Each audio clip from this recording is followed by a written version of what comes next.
Saatnya Denali main playground lagi nih. Kali ini Denali main sama Dede Siren.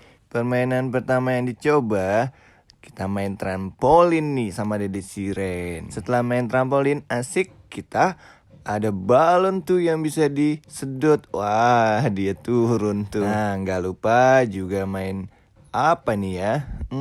Busa kotak-kotak gitu. Jadi banyak busanya. Sedangkan Dede Siren mau coba main perosotan.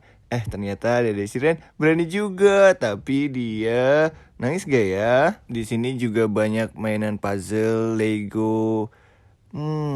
Banyak banget permainannya. Denali juga coba nih naikin tanjakan balon ini namanya. Kira-kira Denali kuat nggak ya, kita lihat ya. Ternyata Denali kuat juga nih sampai atas.